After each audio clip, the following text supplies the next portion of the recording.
Hello, and welcome back. It's been quite a few weeks. I've been pretty busy. I actually prepared the notes for this video over 3 weeks ago, but it's only just now that I'm finding time to record it.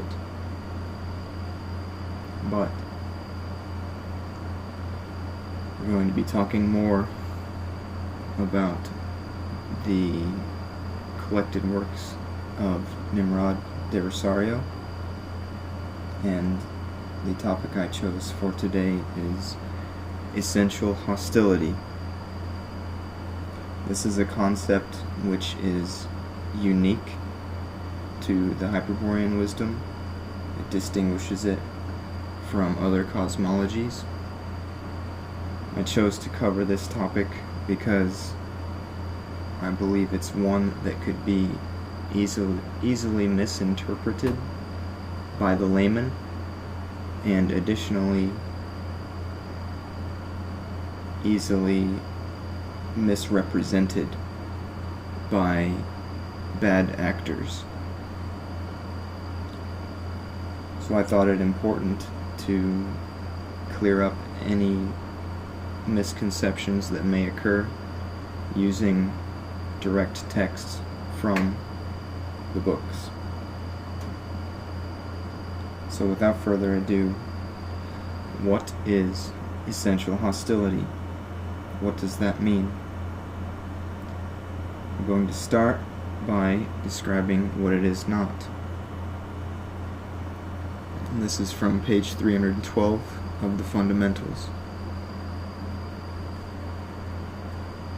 It is clear that this war is not even similar to the territorial conflict of the Pasu, and should not be confused.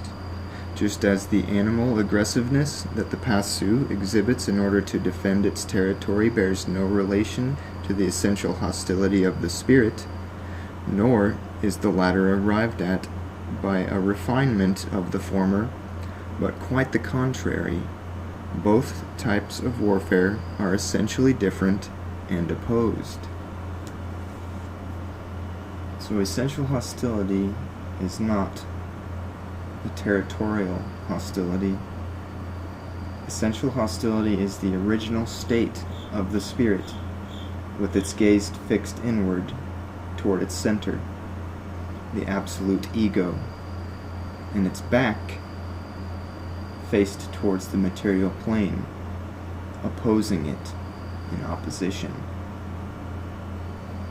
Essential hostility is directed toward materialism.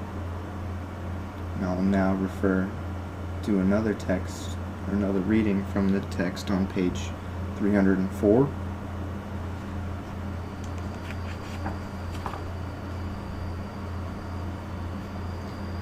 Permanent hostility toward the world, contempt for matter, repugnance for human animality, indifference toward money, pleasure, status, or any other similar Judaic ideal, are traits that strengthen the spirit and create will. And the graceful will of honor, which is the absolute valor of every Hyperborean warrior, manifests itself in the kairos, reveals the right opportunity in which one ought to act resolutely, fearlessly against the enemy. Jumping ahead to page 635.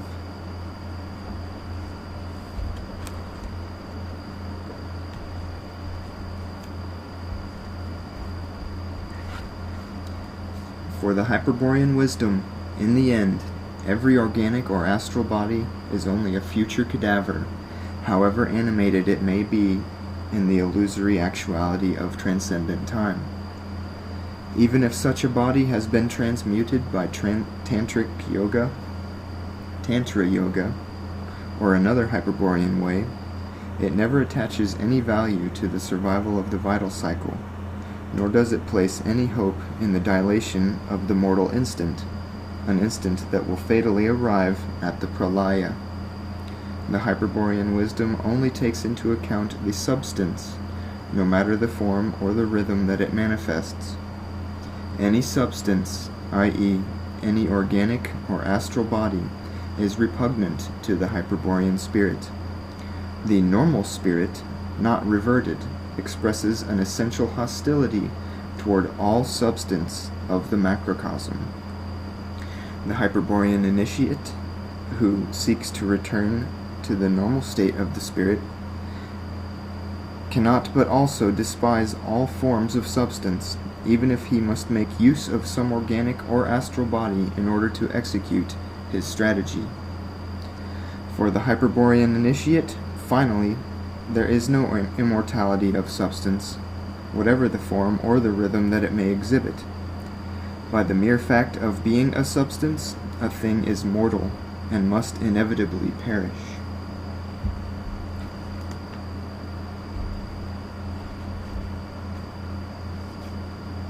Essential hostility is hostility towards the material world, because the material world is false. It's false because it's temporal. Truth is eternal, like our eternal spirit. Now, why is hostility essential? The answer to this question has to do with the fact that this is a cosmic war that we are taking part in, whether or not we know it or whether or not we want to. I'll refer now to two readings from The Secret History by the aforementioned author.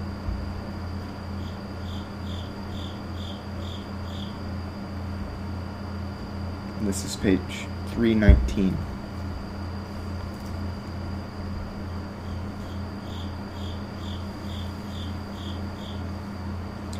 It was in the black days of Atlantis when, in response to the clamor of the Siddhas, the possibility arose for the exalted presence of Christos Lucifer to be manifested to the sight of men. In those days, the confusion of the captive spirits was so complete that no one was any longer responding to the singing of the Siddhas, or was capable of perceiving the light of the Grail. That is why the coming of the imperial Messiah, the Grail's King of Kings, who was going to restore the regal function in order to re-establish the spiritual aristocracy of the Hyperborean leaders, and destroy the synarchic hierarchy that the demons were imposing, was announced for centuries. The prophecy was finally fulfilled with the arrival of Lucifer, the Christos of Atlantis. But his divine presence was cowardly resisted by the demons of Chang Shambhala, who resorted to black magic and opened a breach between the infernal regions of the astral plane and the physical plane. From there, a terrible conflict was generalized, which only concluded when the continent of Atlantis had sunk into the waters of the ocean. Now on page 445.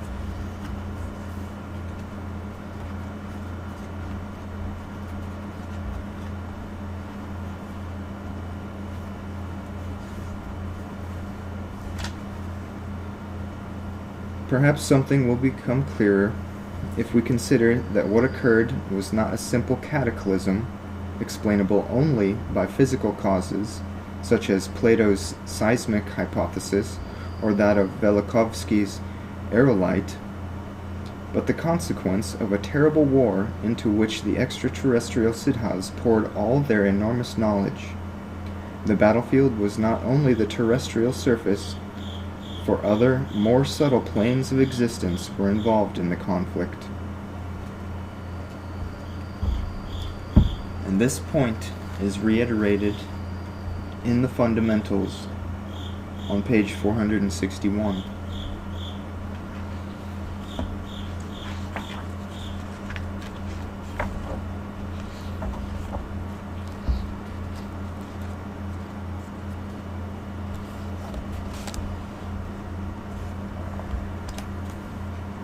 According to the Hyperborean Wisdom, the spiritual enchainment is an act of enemy warfare, and no one can unchain his spirit without fighting.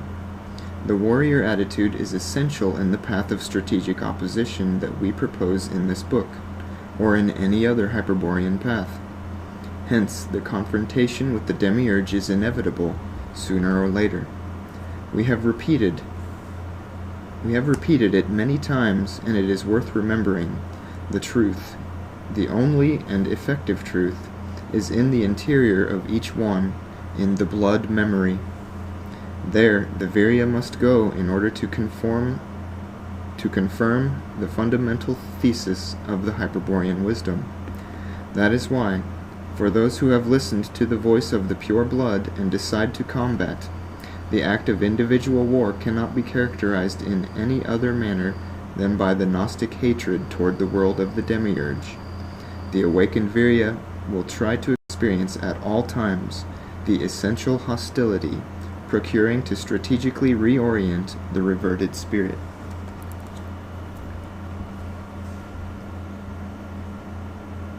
As I said earlier, essential hostility distinguishes the Hyperborean Wisdom from other cosmologies which are synarchic, other cosmologies which elevate pacifism and surrender. Perhaps in your spiritual studies you've encountered this kind of message. Just let go, surrender to God.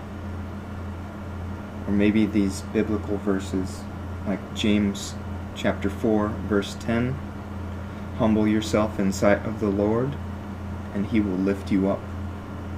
Or in Proverbs chapter 3 verses 5 and 6, trust in the Lord with all your heart, lean not on your own understanding. These messages are meant to pacify the Virya and prevent awakening, keep him asleep to the great deception. I'll refer now to another reading from Secret History, and this is on page 455.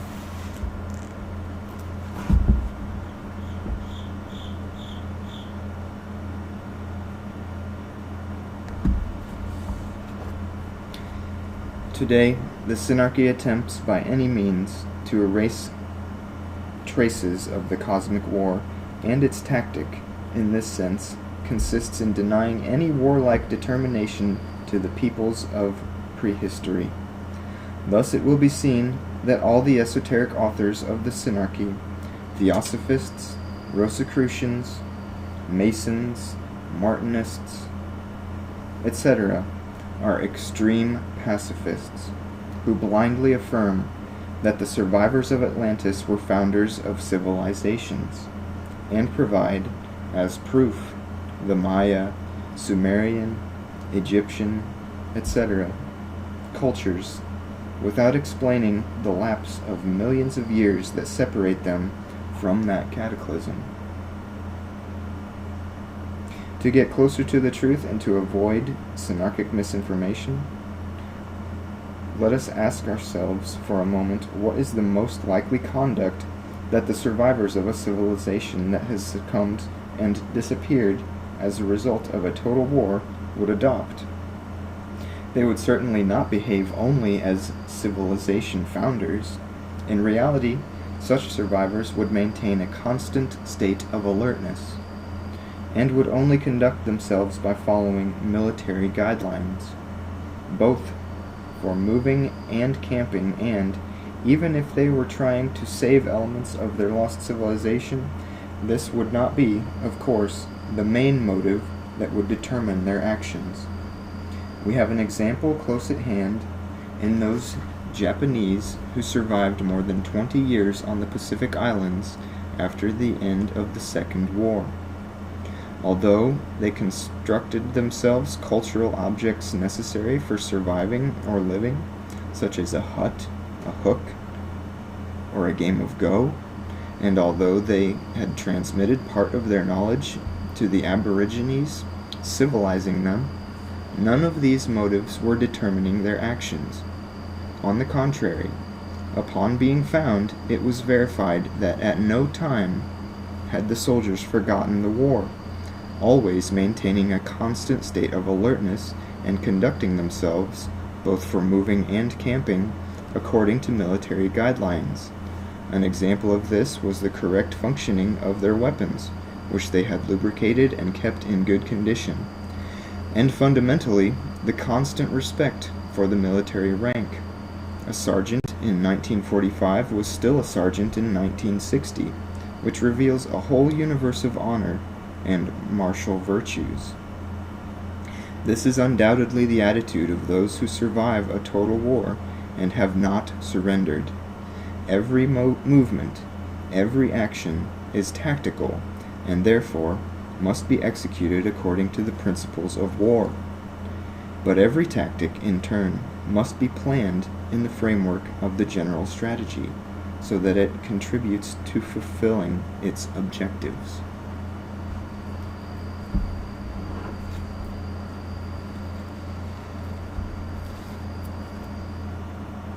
I can refer to a Bible verse which affirms this message. And it might be a little bit funny that I just referred to a Bible verse or two promoting pacifism, but the Bible is a text very effective of confusing. Nonetheless, 1 Peter 5 verse 8, be sober and alert.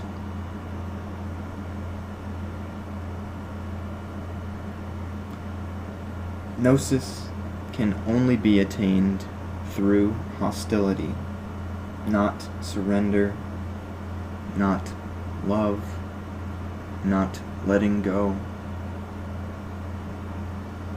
This is what it requires, and I'll refer to page 345 in the Fundamentals.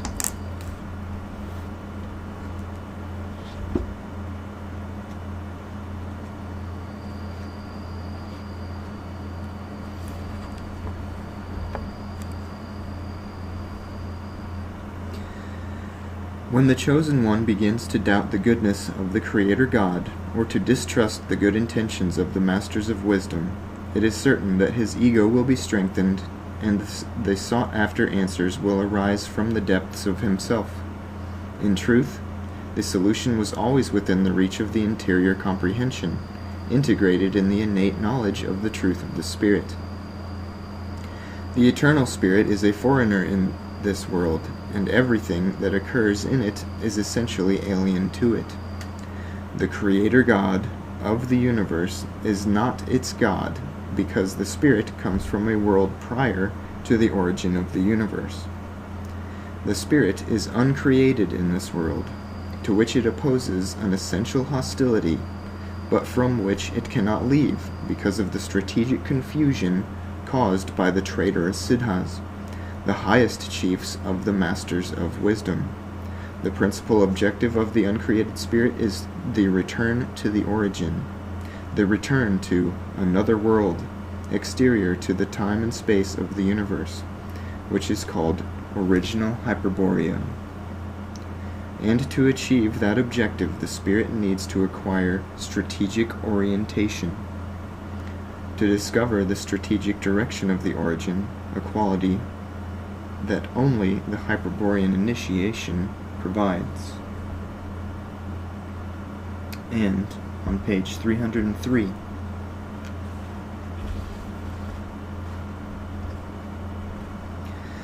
one must understand that the hostility toward matter constitutes the principal ingredient of the Gnostic attitude, the characteristic that clearly reveals the presence of the Spirit.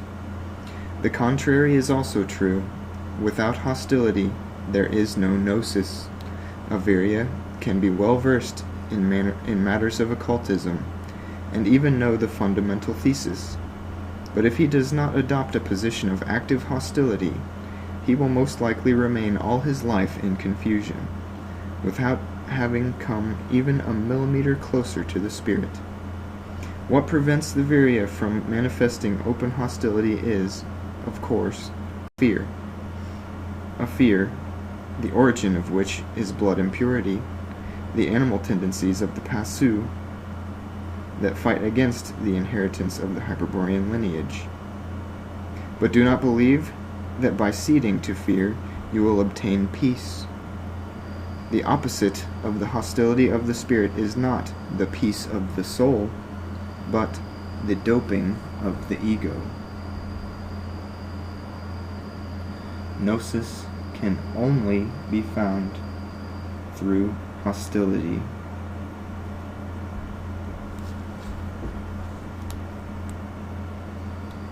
And it should be clear now that this hostility is not directed toward any individual entity or even group of entities, but towards the material plane itself and its creator. Don't let anyone convince you otherwise. This reality is the great deception. And in aligning yourself with the truth, which is eternal, you are in opposition of that falsehood.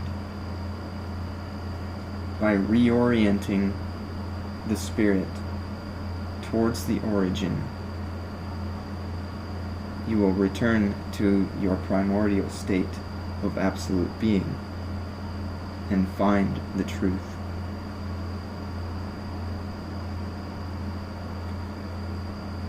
That concludes this video. Thank you once again for joining me, and stay tuned.